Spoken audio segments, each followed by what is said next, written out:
चैतन्य प्रभु नित्यानंद श्री अद्वैत गदाधर शिवासादि गौर भक्त वृंदा।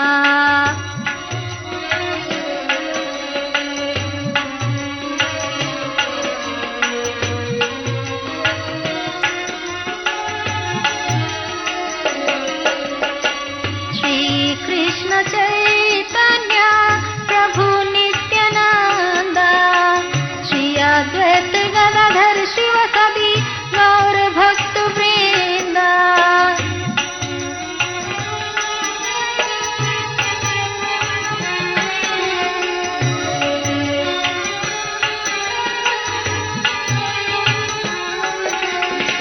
हरे कृष्ण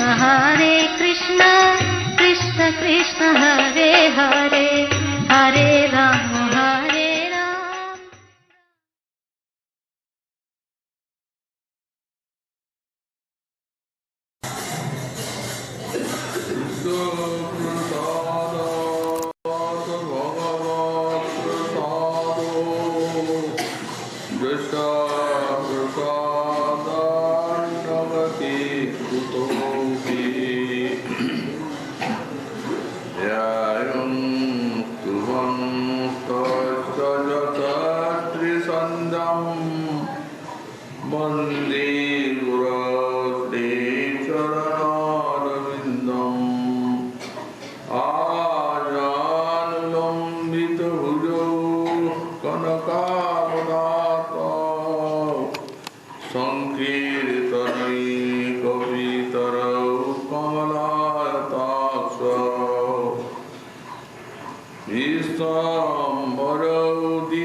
সন্ত্রাসন্ত অদম্মনম।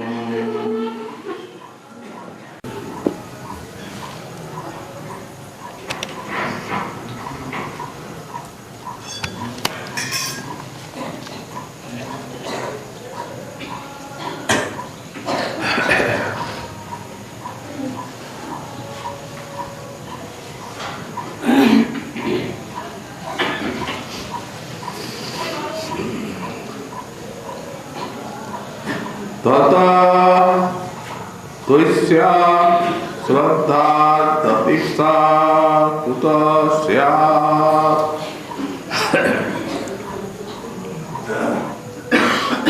कलिजुग पावनावतार श्री श्री गौरांग महाप्रभु परम अंतरंग पार्षद गौड़ीय वैष्णवाचार्य वर्ग परम पूज्यपाद श्री जीव गोस्वामीचरण तार श्री श्री भक्ति संदर्भ ग्रंथे 172 अनुच्छेदे साधन भक्ति रविदत्त वर्णन प्रसंगे श्रीमद् भागवते एकादश स्कंदे श्री उद्धवेर प्रति श्री भगवानेर उक्ति ताते भक्तिर अधिकार आनन करे जे श्रद्धा सेई श्रद्धा विषये विशेष विश्लेषण करे আর এই শ্রদ্ধার প্রয়োজনীয়তা দেখাচ্ছে। এর পূর্বে বললেন যে এই যে ভগবানের নাম গুণ লীলা আর সাক্ষাৎ ভগবান এতে তো কোনো ভেদ নেই। ভগবানের स्वरूपभूत तार नाम रूप गुण लीला कारण श्रील कविराज गोस्वामीपाद लिखेছেন कृष्ण नाम कृष्ण गुण कृष्ण लीला बृंद और कृष्णेर स्वरूप सम सब चिदानंद। এই জন্যই স্বরূপস্থ বলা হলো যে শ্রীকৃষ্ণের স্বরূপ এবং তার নাম গুণ লীলা সব একই, সবই চিদানন্দময়। অতএব তার নাম গুণ লীলাও যে সাক্ষাৎ কৃষ্ণের মতোই চিদানন্দময় এটি জানা যাচ্ছে। বরং মহাজন বাণীতে জানা যায় যে ভগবানের স্বরূপের থেকে তার নাম গুণ লীলাতে অধিক করুণার অভিব্যক্তি আছে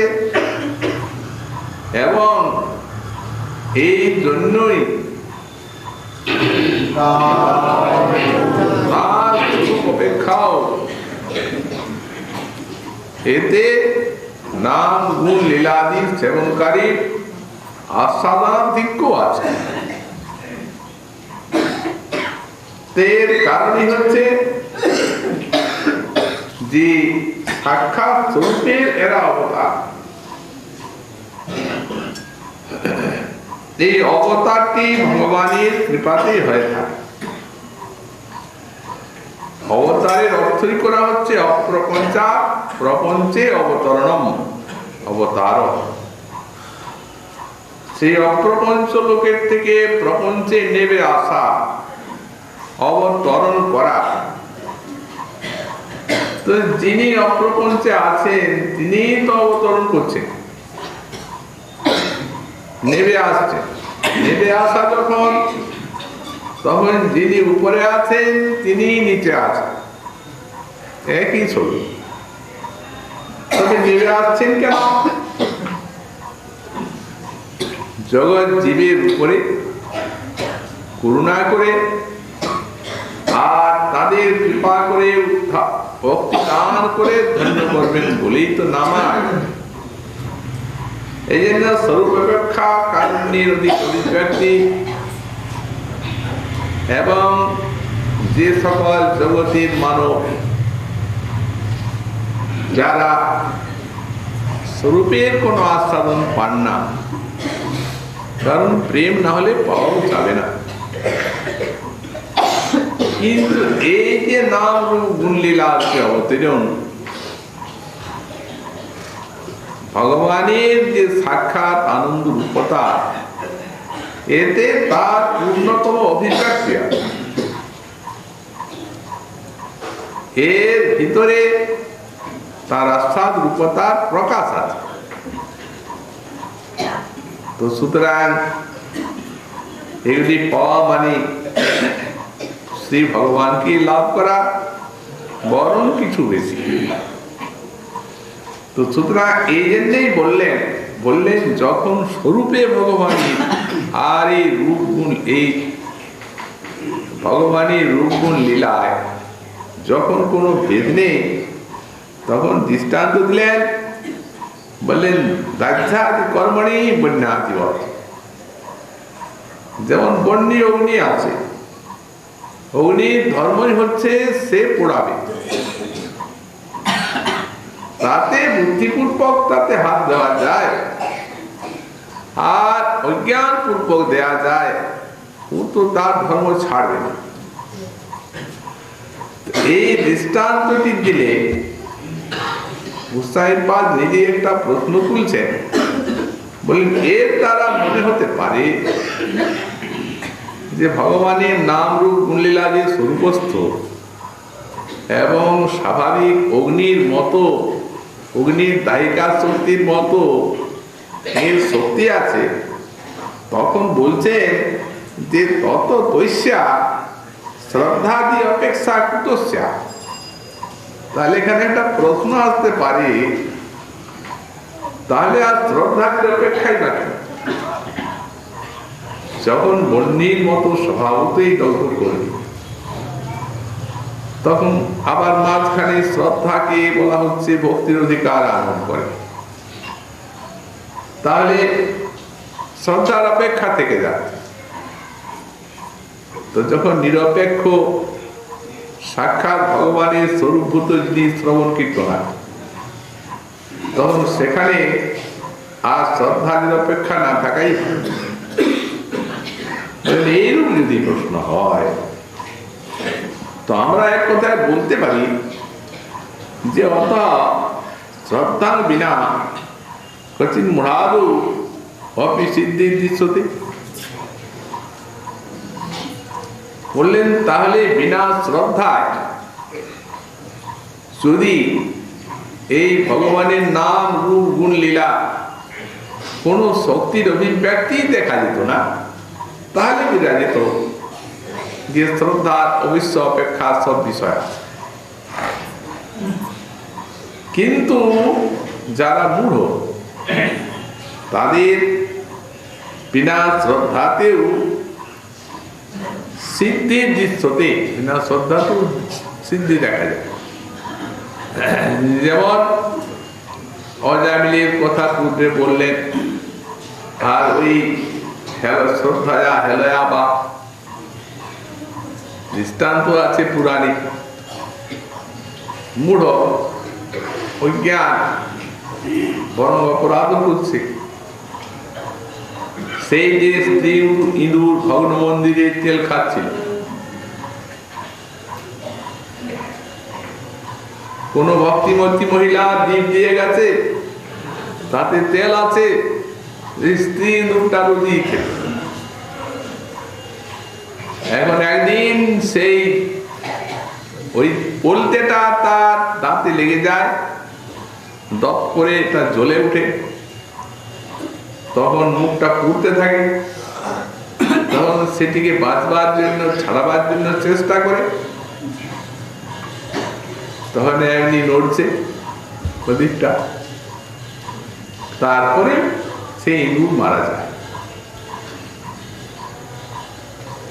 তো সেই তার প্রদীপ দানের আরতি করার ফল হয়ে গেল। কারণ ওর যে অপরাধ হচ্ছে, ভগবানের নিবেদিত প্রদীপটার তেলটিকে যে এঁঠো করে দিচ্ছে, ওর যে অপরাধ হচ্ছে ও তো জানে না। ওদিকটায় কিছু ব্যাঘাত হলো না ফল পাওয়ার, কিন্তু ওই যে একটা ভক্তির আভাস মাত্র, সেটি তো ফলদায়ী হলো। আর তা না হলে রানী হয়ে জন্মাবে, সে রাজকন্যা হয়ে জন্মালো এবং ভক্তি ওই প্রদীপ দান লক্ষণ ভক্তি পেল, সেই নিষ্ঠা, তারপরেই সেই নিষ্ঠার দ্বারা ভগবানের প্রেম পেয়ে ভগবানের সেবা। এই যদি হয় তাহলে কতখানি এই শ্রবণ কীর্তনাদি ভক্তির শক্তি এটি জানা যাচ্ছে। তো সুতরাং এতেও সিদ্ধি দেখা যায়, শ্রদ্ধায়া হেলায়া বা অতএব হেলা অপরাধ রূপা অপি অবুদ্ধি পূর্বক কৃতা চেত দৌরাত্মা ভাবে ন ভক্তা বাধতে চিত্তমে। এখন এই যে হেলার কথা বললেন, এটা নামাভাস, 4 প্রকারের নামাভাস। নামাভাস উপলক্ষণে ওই শ্রবণ গুরু গুণ লীলা উপলক্ষণে সবেরই আভাস। তো এখন সাংকেতং পারিহস্যং বা স্তোভম হেলনমেব বৈকুণ্ঠ নাম গ্রহণম অশেষাগহরং বিদু। একটা হচ্ছে সাংকেত, যেটি হয়েছিল অজামিল পুত্রোপচারকম, পুত্র সংকেতে নারায়ণ শব্দগুলি উচ্চারণ করেছিলেন অজামিল, তাতে তিনি সিদ্ধি লাভ করেন। অপরাধ ছিল, অপরাধের অবকাশ, নামাভাসে ফল পেলেন। যেমন সাংকেতং পারিহাস্যম, পরিহাস। এখন এই পরিহাস শব্দটি দিয়েছেন বলে উপহাস দেন নাই, পরিহাস দিয়েছেন। তার মানে যদি উপহাস করা যায় তাহলে অপরাধ হয়েছে, হাত ফল পাওয়া যাবে। যত বাদর সেই অনাদর, যার দ্বারায় অনাদরমূলক অপরাধ এবং এই নাম গুণ লীলার ইত্যাদির প্রসন্নতা নাশ, 4 ফলের ফল আছে। তো সুতরাং পরিহাস মানে আদরপূর্বক পরিহাস। তো আদরপূর্বক আবার পরিহাস কিরূপ? যেমন কেউ আদরপূর্বকই বলছে, হে হরিনাম, ওহো তোমার কত মহিমা, কিন্তু প্রভু কত শত পাপী তাপী অপরাধীকে তুমি উদ্ধার করছো, কিন্তু আমাকে প্রভু তুমি পারলে। আমি এত হতভাগ্য, এত মহা পাপী যে আমাকে প্রভু তুমি পারলে না। এইরকম পরিহাস উপহাস করলে অপরাধ হয়ে যাবে। তেমনি বলে সেখানে হেলা শব্দটা করবো, হেলায়া বা। এই যে হেলাটি উনি বলছেন এটি অপরাধ রূপক অপাপ বুদ্ধিপূর্বক কৃতা। এটি বুদ্ধিপূর্বক নয়। এই হেলাটা যেমন কেউ ঘুমিয়ে উঠছে, তো অঙ্গমটন করছে, রাম রাম রাম হরি হরি। সুতরাং ও কি বুদ্ধিপূর্বক হেলাটা করছে? ওটা তো একটা এমনি হেলা হয়ে যাচ্ছে। তখন যদি অপরাধ না থাকে তখন সমস্ত পাপ তাপ নাশ, এমনকি মুক্তি হয়েছে। কাল আমরা বলেছি। তো বললেন তেমনি অপরাধ রূপা অপি অবুদ্ধিপূর্বক কৃতা। অবিদ্যপূর্বক যদি হয় তাহলে আর অপরাধটা হচ্ছে। তো দৌরাত্মা ভাবে ভক্তা বাধ্যতে কিন্তু তমেব। অতএব যখন অপরাধ হচ্ছে না তখন দৌরাত্ম নেই, দৌরাত্ম যখন নাই তখন ফলের বাধা। এই জন্যে তো নামাবাস গুলিতে মুক্তি পর্যন্ত হচ্ছে।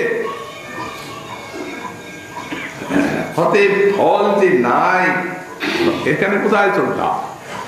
এরকম শ্রদ্ধার কোনো প্রশ্নই নেই। অতএব অপেক্ষাতে আছে বলা যায় মুক্তি পর্যন্ত হচ্ছে। তবে হ্যাঁ, অনন্য ভক্তিতে প্রবেশের জন্য ওইটির অপেক্ষা নয় ওটা, কারণ মহৎ কৃপার থেকে জাত হচ্ছে। তাহলে কৃপা আছে মূলে, এবং সেই কৃপাটা নির্গুণ অহৈতুক, অতএব ভক্তি হইতুক। যেহেতু ভক্তির সব প্রকাশতায় কোনো বাধা নেই। এই যে এই কারণের জন্য ভক্তি হবে এইটি তার হেতু, এরকম কিচ্ছু নেই। কারণ মহৎ কৃপা সেই তো স্বতন্ত্র অহৈতুক, কোনো হেতু নেই। আর সেই মহৎ কৃপা ক্রমেই শ্রদ্ধা আসছে, তো অপেক্ষাটা কোথায়? আর এই মহৎ কৃপা যদি মূলে না থাকে তাহলে কিন্তু এই ভক্তাভাসে বা নামাভাসে যদিও নিরপরাধের পাপ হয় এবং মুক্তি পর্যন্ত হতে পারে, অনন্য ভক্তি হবে না। কারণ স্বরূপ শক্তির বৃত্তি আসা চায়, আর ভক্তের কৃপাক্রমে উঠে আসবে। তা এই জন্যে বললে এটা যে অপেক্ষা তা, এগুলা হচ্ছে সমস্ত দার্শনিক বিচার খুঁটিনাটি। ভক্তি নিরপেক্ষ এইটি এখানে প্রতিপাদন করতে চাচ্ছেন গোস্বামী। ভক্তি সম্পূর্ণ নিরপেক্ষ, এর কোনো অপেক্ষা নাই। তো বলছেন জ্ঞান লব দুর্বিধ দাদু তু তৎ বৈপরীত্যে ন বাধ্যতে। তবে জ্ঞান লব দুর্বিধ, মানে অল্প জ্ঞানে অহংকারী, তাদের পাটোয়ারি বুদ্ধি আছে, তারা ভগবানকে পর্যন্ত ফাঁকি দিয়ে কাজ আদায় করতে চায়। নামকে, ভগবানকে, এই শাস্ত্রে আছে আমি কেন শুনব না, এরকম হলে সেটাতে ফলটা বাধা হয়ে যায়। এই জন্য জ্ঞান লব দুর্বিধ তাদের পক্ষে এটি বাধা হয়। দৃষ্টান্ত দিচ্ছে জেনে যথা মৎসরে নামাদি গণ্যতি বেনে ক্বচিৎ বস্তু শক্তি বাধিতা দৃশ্যতে। আচ্ছা, শিশুপাল নিন্দা করলেন, কৃষ্ণের অজস্র নিন্দা, তাদের নিন্দা একটা কৃষ্ণের আবেশ এসে গেছে। আর বেনও নিন্দা করেছে, কিন্তু শিশুপালের মুক্তি হলো, গতিপ্রাপ্ত হলেন তিনি, আর বেনের নরক হলো কেন? বলছেন ওই যে মৎসরে নামাদি দিন, মাৎসর্যটা ছিল, মাৎসর্যের সঙ্গে নিন্দা করছে ওই কৃষ্ণের, ওটা অপরাধ হয়ে যাচ্ছে। আর শিশুপাল কংসে সেটা আদেশটার ফলে তারা গতি লাভ করলেন, আর এর নরক। এখানে বস্তু শক্তিটা বাধিত হবে, তো সেই জায়গায় বস্তু শক্তি যদি বাধিত হয় তাহলে তো হবে না। আমরা দৃষ্টান্ত দিয়েছি যে বন্যী, কিন্তু শুষ্ক কাষ্টকে তো করবে না। তাই বলছেন আদ্রেন ধনাদ বন্যী শক্তির যদি ভিজে কাঠ, এইমাত্র কেটে সেই ভিজে কাঠ কিংবা জলে ডুবি, আর তাতে যদি বন্যী দেওয়া যায়, সেখানে দায়িকা শক্তিটা বাধা হয়ে যাবে। ঠিক সেই তো সুতরাং এখানে যে প্রশ্নটা তোলা হলো পূর্বপক্ষের, বলে সেই প্রশ্ন এই নিরপেক্ষ ভক্তি সম্বন্ধে থাকতে পারে। আরেকটি দৃষ্টান্ত দিচ্ছেন, শ্রদ্ধয়োপহিতং পৃষ্টং ভক্তি নম বাজ্যপি পুত্রোপো ভক্তোপহিতং নমে তু সায় কল্পতি তত্র শ্রদ্ধা ভক্তি শ্রদ্ধাভ্যাম আদরে রয়েছে। বলছেন এখানে যে অপেক্ষা কিছু তা নয়, আদরটাকে বলা হচ্ছে। শ্রদ্ধা ভক্তি এটা আদর আনন্দ, অনাদর হলেই অপরাধ হয়ে যাবে, তখন ফলটা হবে। শ্রদ্ধোপহিতং পৃষ্ঠং ভক্তেন মরি মম বাজ্যপি, শ্রদ্ধার সঙ্গে যদি কোনো ভক্ত আমাকে একটু জল দেয়, এক বিন্দু জল আর এক পাতা তুলসী, তুলস্য দলমাত্রেণ জলস্য চুলুকেন বা বিক্রীণিতে সমাত্মানং ভক্তিভ্যো ভক্তবৎসল। ভগবান ভক্তবৎসল, কৃষ্ণকে জল তুলসী দে যে জন, তার ঋণ শোধিতে কৃষ্ণ করেন যত্ন। কত করুণা, আবার কি ঋণ! আর এত বড় ঋণ, এই জল তুলসীর সম কৃষ্ণের কিছু ঘরে নাই ধন। এই জল তুলসীর সমান এক একটা লোমকূপে যার অনন্ত কোটি ব্রহ্মাণ্ড, তার ঘরে ধন নাই, এটা কে বিশ্বাস করে? তাহলে প্রভু কি তোমার দিবার মতলব নেই? যে বলছো আমার ধন নাই, কথা বলছো কেন? বললেন না না, জল তুলসী যে আমাকে দিল, এখন সে তো আমার কাছে কিছু চায় না, অপ্রাকৃত বস্তু আমাকে যখন অর্পণ করলো, তার পরিবর্তে কামনার সংসারে এমন কিছু নেই ধর্ম তো কাম্য যে তার বিনিময়ে তাকে দেওয়া যায়।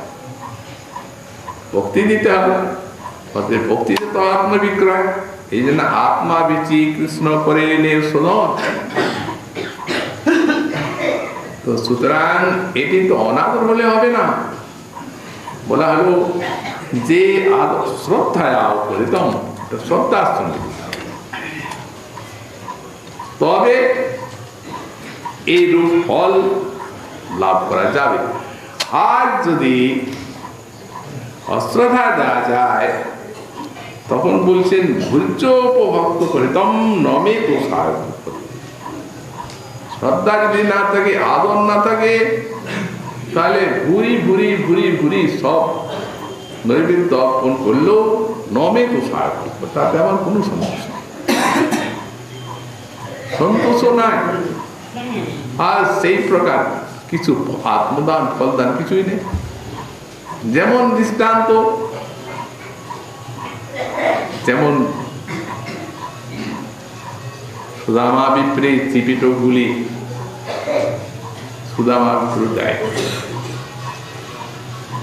অবশ্য বন্ধুর নিকটে আসছে, যখন পত্নীকে তিনি বললেন যে কিছু উপহার বন্ধুর নিকটে, গুরুর নিকটে, শাস্ত্রের ব্রাহ্মণ তো গুরুর নিকটে যেতে গেলে কিছু নৌকন নিয়ে যেতে হয়, একবারে নিশ্চিন্তন দরিদ্র তখন পত্নী ওই প্রতিবেশীর ঘরের থেকে কতগুলো চিপিটক কোনা শিক্ষা করতে তো আর লোক ভালো জিনিস দেয় না, তার মধ্যে কঙ্কর মিশ্রিত ধান, সেইগুলিকে একটা জীর্ণ বস্ত্র খণ্ডে বেঁধে দেন। এইগুলা নিয়ে এইখানের বৈভব দেখে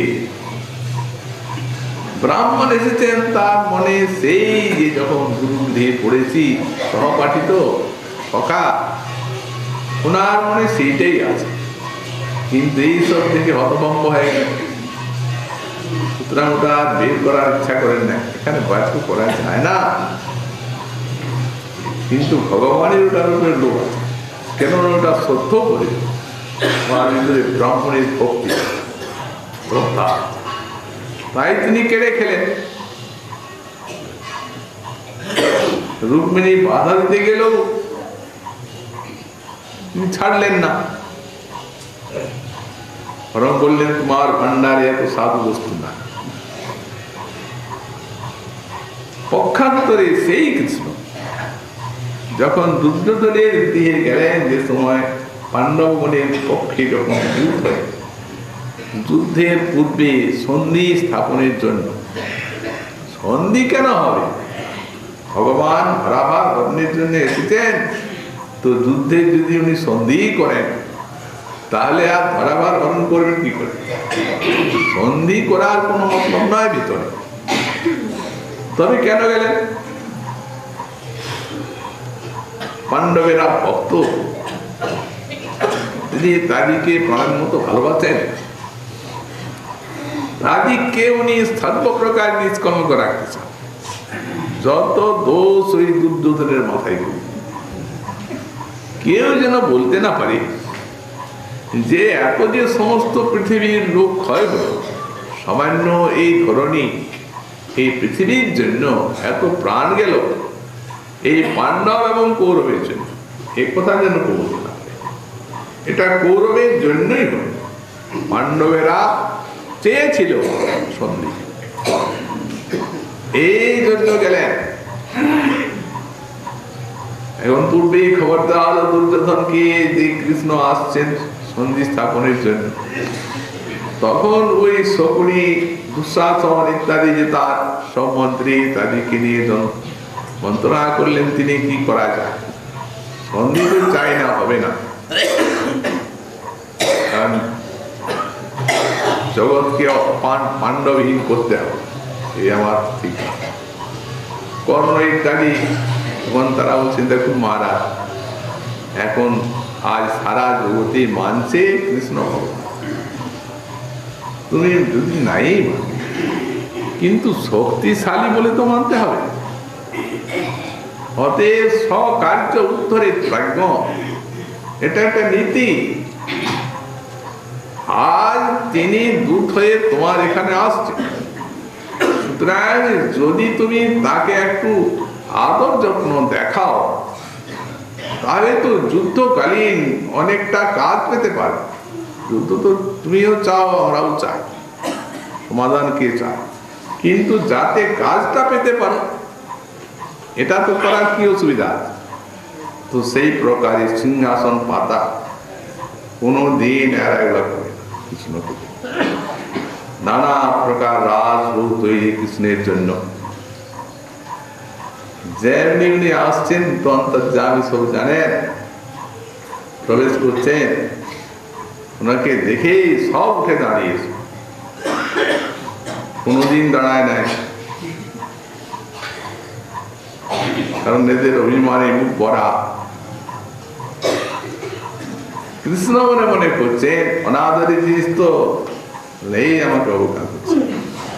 অবজ্ঞায় দেখা যাচ্ছে, অবজ্ঞা ভিতরে অবজ্ঞা অনাদর আছে। গেলেন, দাঁড়িয়ে দাঁড়িয়ে কথা বলছেন, মহারাজ আমি এসেছি পাণ্ডবদের পক্ষ হয়ে সন্ধির জন্য।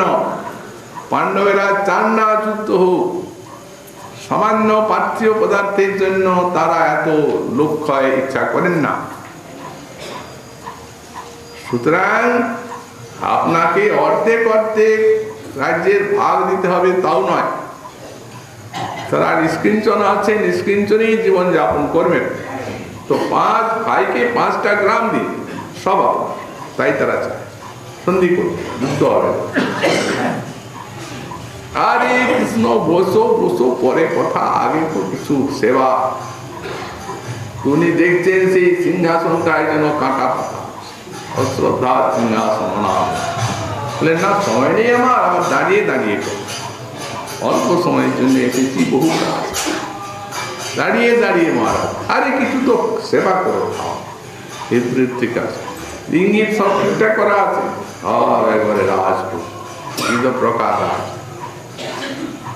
গোবিন্দ বলছেন এখন পেট ভরা, একটু এক রঞ্চ খাওয়ার জায়গা, কোথাটা কে জায়গা? নানোপচার পূজনকে তোমার্থ বন্ধু প্রেম নই ভক্ত হৃদয় পবিত্র সংসার। নানা উপচার যদি অর্পণ করে আর তার পেটে প্রেম না থাকে, শ্রদ্ধা না থাকে, তাহলে তো কেউ আত্মারাম আত্মকাম, ক্ষুধা নাই, পিপাসা নাই, ওর ক্ষুধাকে দেখা এক রঞ্চ নিতে পারে, ক্ষুধা নেই, এই মাত্র খেয়ে আসে।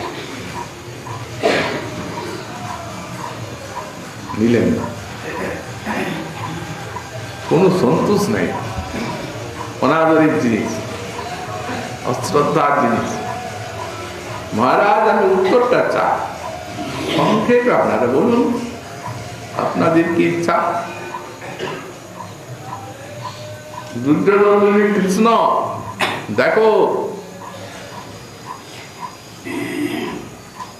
আমি তো বলেই দিয়েছি তারা যদি ভিক্ষা করে সব রাজ্য নেয় আমি দিতে রাজি আছি। দাবি বলে সূচ্যগ্রে বেঁধে নিতে হবে। আমার প্রতিজ্ঞা আমি প্রথমেই বলেছি যে তারা দাবি বলে সূচ্যগ্রে বেঁধে নিয়ে আমি দেব। কেন? তারা কি কিছু পায় না যে তারা আপনার কাছে ভিক্ষা করবে? তারা ভিখারি, তারা অংশীদার নয়। অর্ধেক অর্ধেক তো আইনত পায় না। দাবি বলে আমি দিব না, আমার দুর্যোধনের প্রতিজ্ঞা আছে। ভগবান বলছেন, তাহলে রাজা শোনো, আমার একটা প্রতিজ্ঞা আছে জেনে রাখ, যে এই পাণ্ডব যার শত্রু সে আমার শত্রু, আর পাণ্ডব যার বন্ধু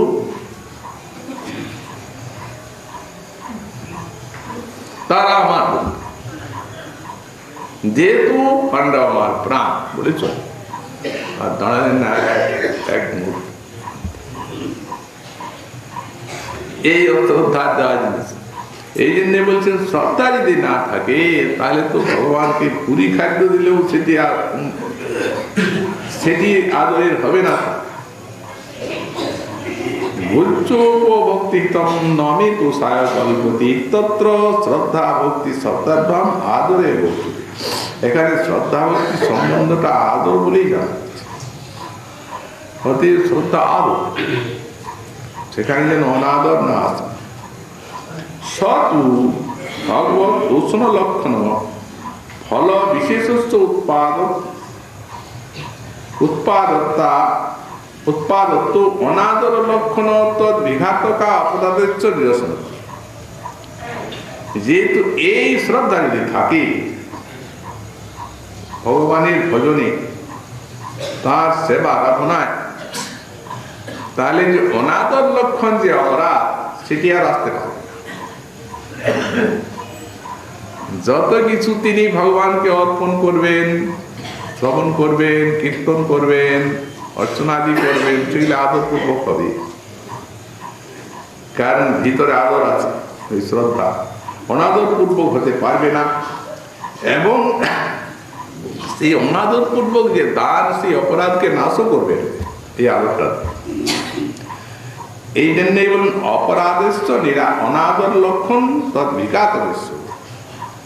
তার মানে অনাদর এলো তো সব ফল এখানে চলে গেল। অপেক্ষা তো নেই, ভক্তি তো সম্পূর্ণ নিরপেক্ষ, কিন্তু ফলটা তো পাওয়া যাচ্ছে না। তার দৃষ্টান্ত দিয়ে একটু সামান্য শ্রদ্ধার সঙ্গে আদরের সঙ্গে দিলেন তো সম্পূর্ণ এক ফোঁটা হলেও পরম সন্তোষ, আর এত রাজভোগ সঙ্গে। তো সুতরাং এই আদর শ্রদ্ধাটি যদি থাকে তো অনাদর লক্ষণের থেকে যে অপরাধ, সে অপরাধটা নিরসন করবে, এটা নাশ করবে, ওটা আসতে পারে। ভগবানের সন্তোষ এসেই যায়। তো সুতরাং তসমাৎ শ্রদ্ধা ন ভক্তব্যম। এই জন্য বললেন শ্রদ্ধাকে তো ভক্তির অঙ্গ করা হয়নি। শ্রবণ, কীর্তন, অর্চন, বন্দন, নবদাবতী আর অন্যান্য যে সমস্ত উপাঙ্গগুলো আছে সেগুলি এরই এই ভক্তির ভিতর অন্তর্ভুক্ত। কিন্তু শ্রদ্ধাকে তো অঙ্গ করা হবে, শ্রদ্ধা বিশ্বাস। কিন্তু প্রয়োজন অনন্য ভক্তিতে, ভগবানের সেবা পূজায় এই শ্রদ্ধা এই জন্য যাতে অনাদর লক্ষণ কোনো প্রকার অপরাধ আসতে না পারে। কিন্তু কর্মণি অর্থি সমর্থ বিদ্যতা পর অনন্যাত্যাখ্যান ভক্ত অধিকারী বিশেষণম এব ইত্যত এব তদ বিশেষণত্বেনৈব তম। তো বললেন যেহেতু যেমন মনে করুন যার যোগ্য করবেন, কর্মকাণ্ডীয় ব্যাপার, তো যার যোগ্য যখন করবেন ওটা তো অর্থ সাপেক্ষ ব্যাপার এবং সামর্থ্য থাকা চাই। দরিদ্র ব্যক্তি পারবে, ক্ষত্রিয় রাজা হওয়া চাই, এমন অশ্বমেধ করবে, ক্ষত্রিয় হওয়া চায়, রাজা হওয়া চায়, তিনি অশ্বমেধ যজ্ঞ করতে পারবেন। সামর্থ্য থাকা চাই এবং অর্থ থাকা চাই। সামর্থ্য এবং অর্থের প্রয়োজন আছে কর্মকাণ্ডীয় প্রায়। তো বললেন সেই প্রকার এই অনন্যতাখ্যান ভক্ত অধিকারী বিশেষণ এবং ইত্যত এবং তদ বিশেষণ এই ভক্তি বিশেষণ রূপযুক্ত করা হয়নি। ওদের যেমন কর্মীদের বিশেষণ রূপযুক্ত করা হচ্ছে, এই চাই এই চাই, সেরূপ তো এটা হয়নি। অনন্য ভক্তির অধিকারীর জন্য এটাকে বিশেষণ করা হয়নি, বলা হয়েছে যদ্দিচ্ছা আমার কথা যা তো শ্রদ্ধাস্তু যখন যদ্দিচ্ছা মানে সেই অকস্মাৎ যাদৃচ্ছিক মহৎসঙ্গ এবং তার কৃপাজাত যে মঙ্গল সেইটি শ্রদ্ধা।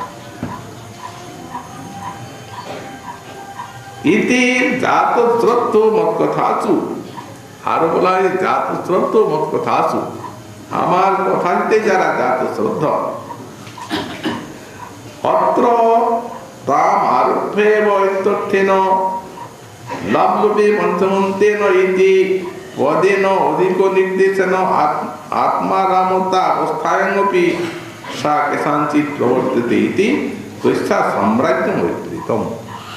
এই জন্য গোস্বামী পাল বলে দেখুন, এটা এই যে এখানে লোভলোভে পরিশ্রমী হয়ে গেছে, মানে তাম আর ওই যে যখন সাধুসঙ্গ হলো এবং মত কৃপা হলো, সেই সময় থেকে আরম্ভ করে, তো সেই সময় থেকে আরম্ভ করে আর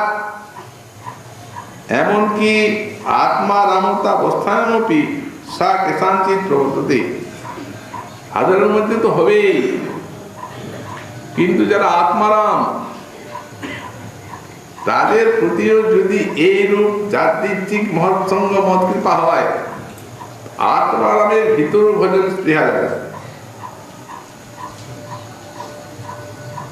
সুতরাং এই আত্মারামের ভিতরে যাদের কামনা বাসনা আছে তাদের তো কোথায় নেই।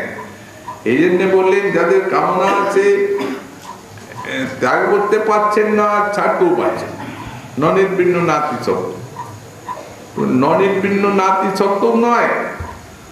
আর তারপরে এই এটাও যে অধিকার বা কারণ তাও বলা যায় না, আর শ্রদ্ধা কেউ কারণ বলা যায়, কারণ আত্মারামের হচ্ছে। যখন আত্মারামেরও হচ্ছে সৎসঙ্গীর মত কৃপায় ভক্তি, সনকাদি মুনিগণ পেয়ে গেলেন পিতা ব্রহ্মার করুণা। ব্রহ্মা মনে চিন্তা করলেন আমার এরা সন্তান, মানব সন্তান, কিন্তু হায় এই ব্রহ্মানন্দেই জীবন কেটে গেল, হা ভগবান তোমার চরণে ভক্তি আর স্থাপন করতে পারো। তখনই তাদের মনে হলো বৈকুণ্ঠে যাবেন নারায়ণের দর্শনের জন্য, না হলে আর তপলোকে থাকেন, ওদের বৈকুণ্ঠে যাওয়ার কি প্রয়োজন? বৈকুণ্ঠে তো ভক্ত যান, ওরা তো আত্মা, কেন? কিন্তু মহৎ কৃপায় তাদের মধ্যে বাসনাটা চান, ভজন করবেন, ভগবানের দর্শন করবেন। তারপরে সেইখানে যেহেতু বাধা প্রাপ্ত হয়ে অভিসম্পাদ দিলেন জয় বিজয়কে, ভগবান ছুটে এলেন। এখন তো মহৎ কৃপা হয়ে গেছে, এখন তো ভিতরে ভক্তি শ্রদ্ধার বীজ পড়ে গেছে।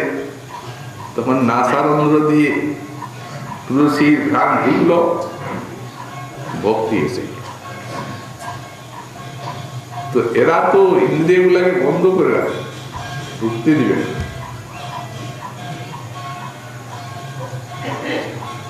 শব্দ স্পর্শ রূপ রস গন্ধ ঢুকলে তাদের অসুবিধা আছে, কিন্তু জাগতিক শব্দ স্পর্শ রূপ রস গন্ধ না প্রবেশ করুক, ভগবানের যে সাক্ষাৎ, কিন্তু আত্মারামতাকে পর্যন্ত দূরীভূত করে প্রভাব বিস্তার করে। এই জন্য পাকাকা লিখেছেন যে আপনারা ঋষিগণ আমার বৈকুণ্ঠে প্রবেশ করলেন। ওই তুলসীর গন্ধ ভগবানের জন্য বলছে, আপনারা আমার এই যে সেবক তাদেরকে অভিশপ্ত করে ঢুকতে চাইলেন, তেমনি আপনারা যে ব্রহ্মানন্দকে আপনাদের ইন্দ্রিয়ে, প্রত্যেক ইন্দ্রিয়ে দাঁড়িয়ে রেখেছেন, আমি ওদিকে অভিশপ্ত করে ঢুকলাম। আপনারা তো ঢুকতেও আমি ঢুকে গেলাম, হৃদয়ে গেল। হৃদয়ে যে আত্মারাম তাকে পরাভূত করে আর সেখানে শ্রদ্ধার কাজ করলো, ভক্তি এসে গেল। এখন ভগবান তো তাদের স্তুতি করছেন, অপরাধ হয়ে গেল আমারই অপরাধ, কারণ আমার লোকে তো আপনাদের অভিশাপ দিল, হতে ক্ষমা করবেন। এরা বড় অন্যায় কার্য করেছে, আপনাদেরকে বাধা দিয়েছে। মুনিগণ বললেন, প্রভু আর আমাদের বিড়ম্বনায় ফেলবেন। এতদিন আত্মারা কোথায় কেটে গেল, এখন আপনার যে এই ভক্তের উপরে আমরা আত্মারামতার অভিমানে, মুনিত্বের অভিমানে, এই আপনারা আপনার ভক্তের আমাদের অনেক উপরে, কারণ এরা তো দাস পার্শ্বদ, এদিনকে অভিশাপ দেওয়ার আমাদের কি অধিকার? কোনো অধিকার নাই, কারণ এরা আমাদের আরাধ্য। কিন্তু প্রভু এই যে অভিশাপটা দিলাম, এটাও একটা আপনার কৃপা। আপনি কৃপা করুন, এই মহৎ অপরাধের ফলটা আমাদের দিন। এই ব্রহ্মানন্দের থেকে, আত্মারমতা রাজ্যের থেকে আমাদের জীবজনিতে গম হোক। কামং ভব সবৃজিন, সবৃজিন মানে সাপরাধ। এই অপরাধ প্রভু আপনার করলে ভক্তের আত্মারামতার তো পতন হয়, তো আমাদের পতন হোক, ওটা আমাদের কাম্য। নিরয়েসু নির্জনিতে যাব, এর জন্য। তবে হ্যাঁ, আপনার কাছে একটু সামান্য প্রার্থনা করে নির্জনিতে যাচ্ছে।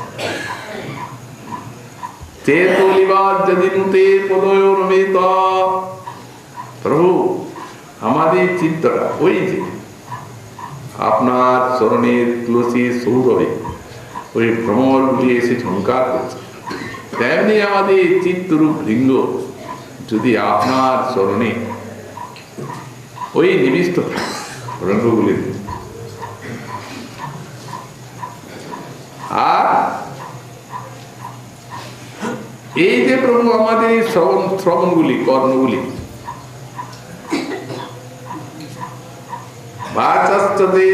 যদি তেঙ্গরি শোভা পূজ্যেত গুণগুণাই যদি কর্ণরন্ধ্র, আমাদের এই প্রভু কর্ণরন্ধ্রগুলি ছোট ছোট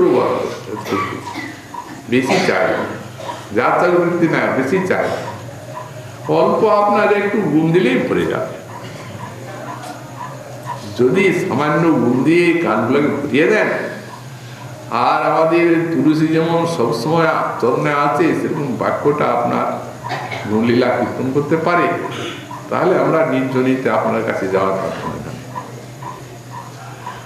ব্যাখ্যাকার বলছেন, মুনিগণ এখন ভক্তি পেয়েছেন তো শ্রদ্ধা বড় চতুর, তারা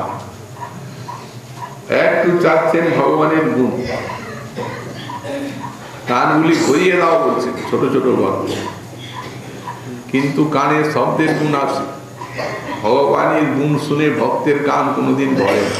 আরে ভরতই যদি, তাহলে এত গুণ কোথায় যাচ্ছে? ভরবার আছে তো আকাশ, যত শোনা তত আমার, আর তত শুনতে আকাঙ্ক্ষা যাবে। শুনতে শুনতে চিত্ত মার্জিত হবে, তখন তো আর বিরামই নেই, অবিরত শ্রবণ কীর্তন চলবে, যাকে ধ্রুবানুষ্ঠিতি বলা হয়। সবসময় ভজন নৈরন্তর্য। তো সেই জন্যে বললেন গোস্বামী পাল বলছেন, দেখুন আত্মারামকে দেখুন,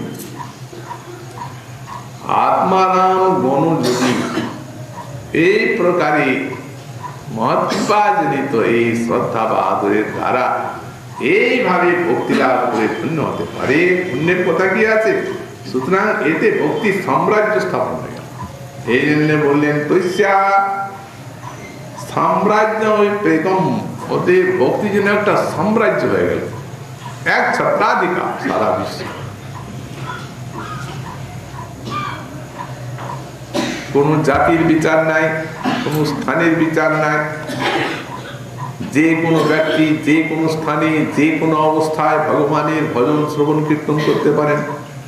বদ্ধজীবের থেকে তীর্যজনের থেকে একদম আত্মারাম পর্যন্ত সর্বত্র ব্যাপ্তি হয়ে গেছে।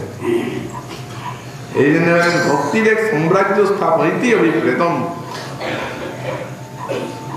অনন্তরঞ্চ পক্ষতে ন কিঞ্চিৎ সাধব ধীরায়। ভগবান আবার বলছেন উত্তর তারপরে, ন কিঞ্চিৎ সাধব ধীরা ভক্তা চেকান্তিন মম বাঞ্ছন্ত বিমাদত্তম কৈবল্যম পুনর্ভবম। বলছেন উদ্ধব এই জন্য আমার ভক্তি এত সামর্থ্য আছে, ভক্তের ভিতরে এত আস্বাদনে তো আনন্দ দান করে যে তারা আমার একান্ত ভক্ত, আমি দিতে চাই তাদেরকে ধর্ম অর্থ কাম মুক্তি চতুর্বিধা, কিন্তু তারা তা চায়, আমি দিতে চাইলেও তারা নেয় না। সালোক্য শাস্তি সামীপ্য সারোপত্যমপ্যুত জীয়মানং ন গৃহ্ণন্তি বিনাম হচ্ছে বরং জনা। এই চতুর্বিধা মুক্তি হাতে তুলে যদি দিই, সেবা ছাড়া তারা কিছু দিবে না। ভক্তির অর্থই হচ্ছে সেবা। তো সুতরাং ওই যে একটা প্রশ্ন তুললেন নিজেই, যে নিরপেক্ষ ভক্তি বলছেন আবার শ্রদ্ধার এত অপেক্ষা আনন্দ করছেন, বলেন না ওটা তার জন্য নয়।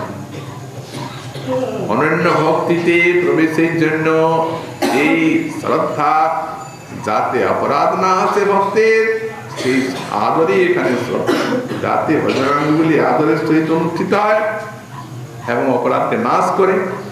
অনাদরজনিত অপরাধ তো ফল বাধা হয়ে যাবে। এই জন্য আজ যদি একান্ত যদি এই একটা কারণেই হতো,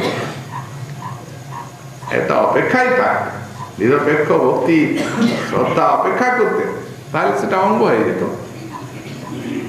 কিন্তু ওই যে শ্রবণ কীর্তন যা ভক্তির অঙ্গ পায় আছে, তাকে অঙ্গ করা হয়।